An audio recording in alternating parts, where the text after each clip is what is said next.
Hello, and thank you for tuning in to Fed Up, your no BS nutrition podcast. I'm your host, Kayla Marie, certified personal trainer and nutrition specialist, working with clients since 2014. After swimming up diet culture's bullshit stream for so many years, I am fed the absolute up with how miserable it's making people feel when we are supposed to be getting healthier.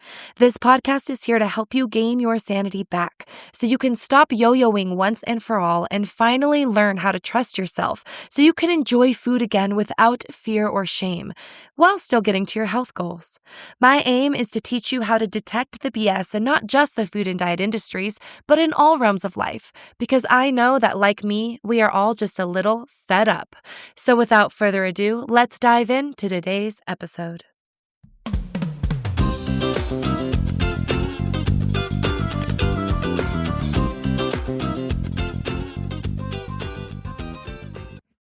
All right, so we are almost halfway through January already. Where did it go? What are we doing? And it's okay if you haven't really jumped on your New Year's resolutions, or if you got sick and it didn't go as planned, or you're just feeling like, oh my God, where is that New Year's resolution motivation that I'm supposed to feel as soon as, the clock strikes midnight. That's not always how it works. And this is why we want to implement SMART goals, because we don't want to be a dummy. No, SMART is an acronym, SMART, but it also just reminds you that the reason we set SMART goals is because we want to be smart about setting goals. If that helps you remember it, I don't know.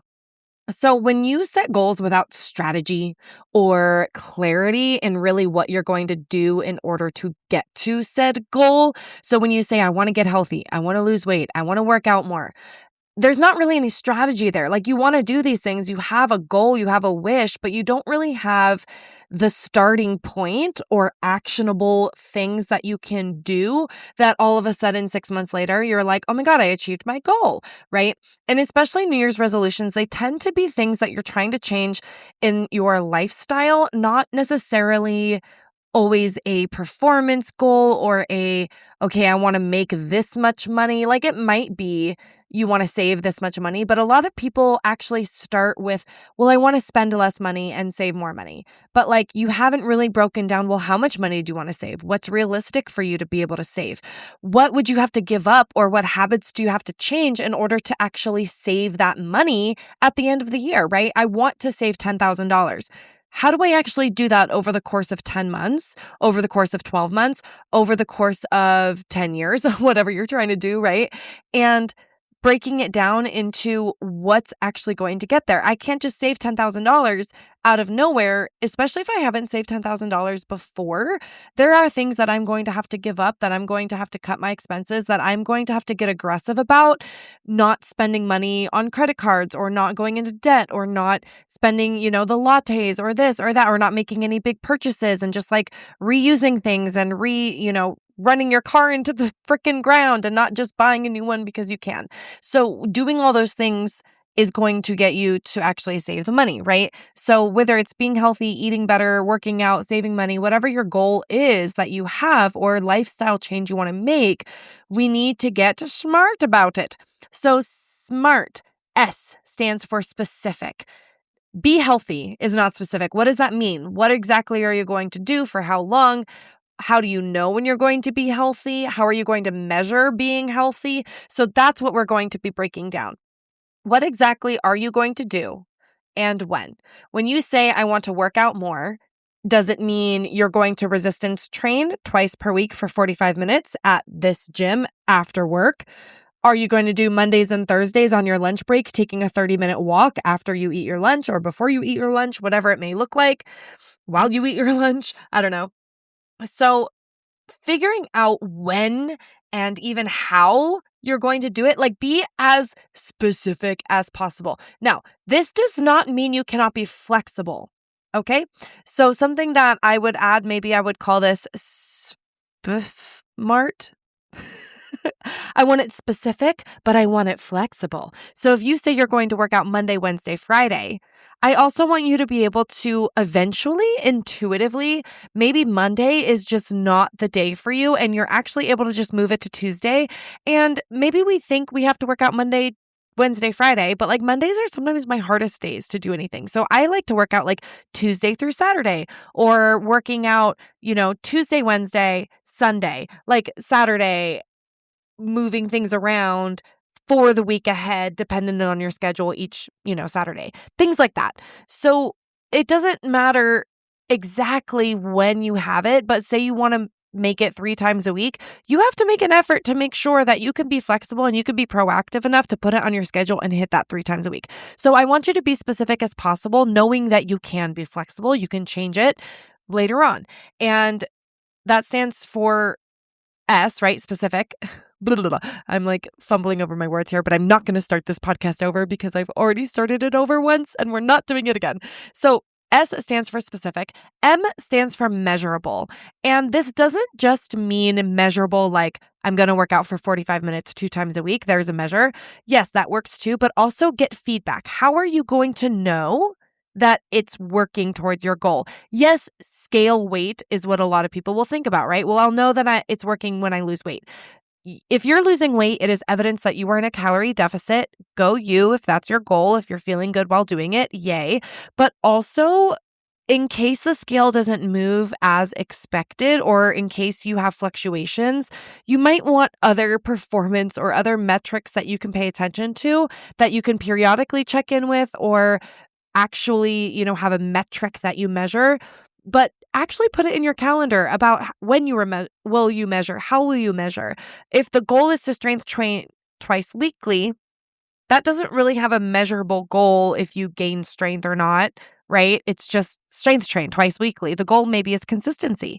So maybe you should mark it off your calendar and then you can track how many days you worked out this month, right? So it used to be 3 out of 30 days. Now it's 10 out of 30 days. Now it's 20 out of 30 days. And that doesn't mean you have to work out 30 out of 30. It shouldn't be 30 out of 30. But maybe your goal is to work out, 2/3 of the month or whatever. So you can kind of measure these things in different ways and you can get creative about it. So if your goal is to strength train and then you kind of figure out consistency's working for you, now you can create these other goals with, how heavy you want to lift or what performance metric you want to go for next. I want to be able to do a pull-up. I want to be able to run a mile. I want to be able to add more cardio. Like you can add these layers as you go, but pick one thing at a time. So when I'm going through this, I'm giving you a lot of examples, but I want you to think about doing one thing at a time. And then once you master that, then adding like another, or maybe choosing 2 things in like different departments, like one is finance and one is health, and then breaking down each of those goals into your SMART goals. And like you can have 20 SMART goals, right? But like you don't really want to have 20 SMART goals like all at once. It's a lot, and writing them all down is a lot. So like just have 1 or 2, but just know that when you do set yourself up for these goals, it's really easy to just be like, yeah, I want to be able to do a pull-up. But then like 6 months go by, you still can't do a pull-up because you really haven't practiced doing a pull-up. You didn't plan to do a pull-up. You didn't schedule it in. You didn't, make it part of your program, whatever it may look like, right? So that's M. Think about it. How are you going to measure this? How are you going to know the progress is progress? A in SMART stands for achievable. Some people are just like, yes, it's achievable. I want you to really dissect your current capacity. Can you do this on your worst week? Can you do this when work is really crazy? And again, this is why you could be like, well, I could be flexible, but like 2 times a week, working out, that can be Saturday and Sunday when you don't have work, right? It can be Monday and Friday, right? It doesn't have to be like exact days that you think it should be, okay? So can you do this on your worst week? Can you do this tomorrow? Can you start right now? Okay, that's another thing. If it feels like you have to wait until something happens or something changes in order to do this and implement it, it's probably not going to work. So I want you to think about, can I do this today? Can I do this tomorrow? Can I do this right freaking now? Does it fit your schedule and lifestyle today, now, with your current schedule? All right? And this is when you talk yourself down, okay? If you're telling yourself that you're not going to eat out ever, but you're somebody who frequently eats out, you enjoy having a little brekkie sandwich and a coffee once a week, or some lunch, or, food from coworker, or a pizza night, or whatever it looks like for you, work that into your goals because you know that that's going to keep you adherent. That's important, right? If I don't allow myself any eating out, then I end up like completely binging and just eating out like every day for a week. So figuring out how you can actually still incorporate your favorite things and realizing that you don't have to like cook every single meal at home 7 days a week, 365 days a year, especially if you're not currently doing that. Versus like if you are, like if you've already mastered that, you like don't really eat out, you just eat at home. Cool. What can you add now to make your nutrition a little better? Or maybe you need to practice mindful eating or not snacking as much and actually eating full meals. So like you can kind of look at, okay, maybe it's not about tracking my calories when like I'm not even eating 3 meals a day. So maybe you should work on, again, the habits and realize kind of where you are. Don't like overestimate yourself. Like, I know that sounds so bad. Like, believe in yourself. You could do anything. Yes, but like you can't. And like, don't. Like, it's not enjoyable. Okay. Enjoy the time off that you have. You don't want to work out 7 days a week. You want some time off. And some people get into the mode of working out every single day, eating really healthy, and they're like terrified to step off their plan. And depending on where they are mentally, we call that orthorexia, when you like can't do anything unhealthy. And there's a balance, right? But how that looks like for you is so different than someone else. So don't compare yourself to somebody else, someone else who, has a different schedule, different life, different enjoyables. Don't think about it. So not only is it, you know, achievable, but it's relevant, meaning it aligns with your values. This is when people talk about finding your why. It's not just, oh, I want to look hot or I want to lose weight or whatever it looks like, but like, what does that insecurity really say about you? How do you identify with that you think changing your body or doing this is going to be better? And that can look like something positive or negative, right? You can go run your little heart out and try to get as skinny as possible and hate yourself while doing it.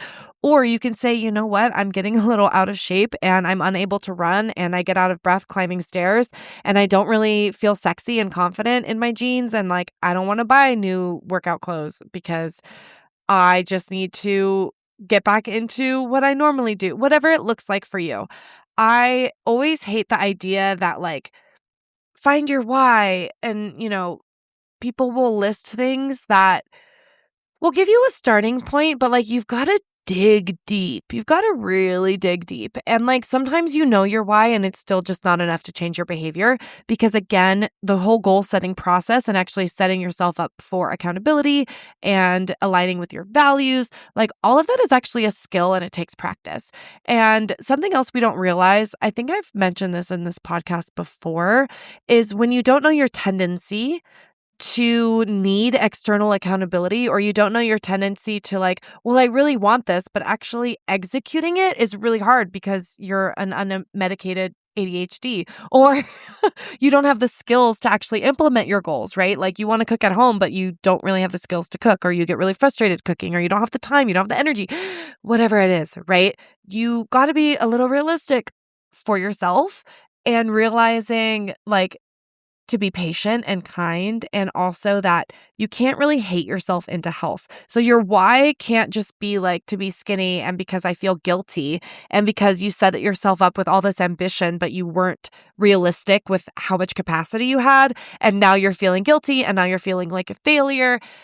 That's the relevant. The relevant means you have to make it personable that like, even if you don't meet your scale weight, even if your workout doesn't go as planned, even if you have to do freaking type B, C- work, you're going to do the work anyway. You're going to do the mediocre because it's relevant to your life. And it's important that you follow through with your word more than being perfect. So it's not about applying pressure to yourself. It's not about, doing this whole like find your why vision board voodoo, like you're trying to manifest it. I mean, if you believe in manifestation and do that, that's great. I believe in you start with the manifestation and then a lot of people get the dopamine from that and then they forget to put in actions or they try to put in actions, but it's not relevant. So again, if you want fat loss, but you enjoy social outings and connections, your goal should be to include flexibility for these things because that's what aligns with your values. If you are wanting financial discipline and financial security and financial wealth, but you're not investing, you're not saving, you're not like trying to fix those habits, and you're trying to do this during a high expense like Christmas season, like that's not going to work either, right? So again, make it relevant to you, make it relevant to the season, make it relevant to your lifestyle and all the flexibility that allows, and really think about it. Okay, time bound. SMART, time bound. This is not about giving yourself a deadline in a way that is, if you don't meet it, it's wrong or you failed. Because sometimes that deadline is like, oh, I want to look good for a wedding, or I want to do this before my marathon, right? You do actually have a deadline, but also just like, how long are you going to do this for? And sometimes you want to start a habit and you're like, okay, I'm going to try this for 4 weeks, or I'm going to try this for 3 months, or whatever it may be. And that's your timeline. That's great. I'm going to hire a personal trainer. I bought 10 sessions that'll take me through 5 weeks, right? That's a time bound. For the next 12 weeks, I'm going to be doing this, blah, blah, blah. Those are going to be like where you separate your progress check-ins maybe, or where you reflect again, like, is this goal realistic? Is this goal achievable? Is this goal relevant to me still? Am I meeting my goal? Am I measuring my goal towards that? Am I actually doing the things I need to be doing? So like set yourself a time and put it on your calendar, put it on a reminder to just check in with yourself. And when you think about your goal, I will work out 3 times a week. Think about it in shorter terms. Sometimes that just makes it a little easier to be like, okay, I'm going to work out 3 times a week for 30 days.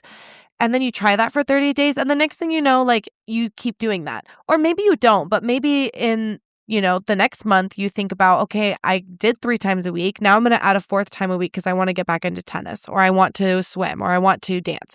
Whatever it may be, right? You add these layers every single month. So next episode, that's what we're talking about is when you choose goals, it's okay to have an overall goal for the new year of save more money, be more secure and confident, lose weight, be healthy, whatever those like major goals are. But then you can have like monthly goals, seasonal goals, and you forget that like winter season, December, January, February, and then we're like trying to New Year resolution in the middle of winter.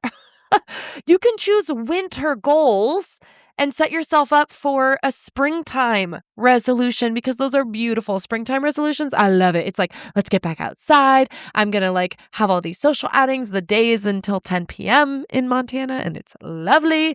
So giving yourself these seasons and these like time bound, shorter term goals, or like if you have to do an hour of cardio, sometimes it's easier for me personally to think about it as like 30 minutes. And then I also break up that 30 minutes into like 10 minutes. And then I break up at those 10 minutes sometimes, right? Into like, okay, I just got to do 1 minute 10 times. So you can break it up as much as you need to. And sometimes that keeps you going all year long. It's lovely. Instead of setting a resolution in January, failing by the end of the month or by March, it's like, okay, I just have to do this for January. I'm going to do this for March. I'm going to do this into June, July, August, right? You do the whole freaking year. And then you have like 12 different layers to your goal. So if your goal is to save more money, maybe the first few months you work on habits. So you like set some financial dates with yourself. This is what I'm doing, by the way, where I actually put it on my calendar to spend an hour like making a tax appointment, putting in my income and expenses for like the last few months, renewing my licenses or whatever, or just like checking in with those kinds of things. I think a lot of my renewals are coming up this year. So like I set a date for myself to actually do that. And then I might actually check in with myself every single week or every single month, because my goal is to be more aware of my finances so that I can save more money. And then I might do a low spend month, but I'm not going to do that in December because it's Christmas. I'm not going to do that in February because it's my birthday and it's a short month anyway. So like I might do a no spend month in March, or choose something like that, or a low spend month where I'm like no spending other than just bare necessities.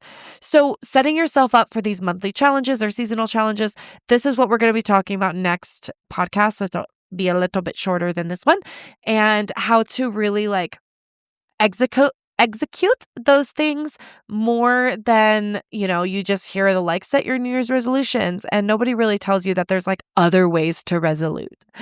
So we'll look at that next time. Thanks so much for tuning in and I'll talk at you later. Bye. Thanks so much for being here, friends. If you enjoyed this episode, please screenshot and tag me over on Instagram or leave a 5-star review wherever you are listening from. Your support means the world to me and only helps me get the no BS news out to more people. If you're interested in working with me in nutrition or personal training, check out my programs and courses on my website at KaylaMarieFitness.com and on Instagram at KaylaMarie_fit. See you next week.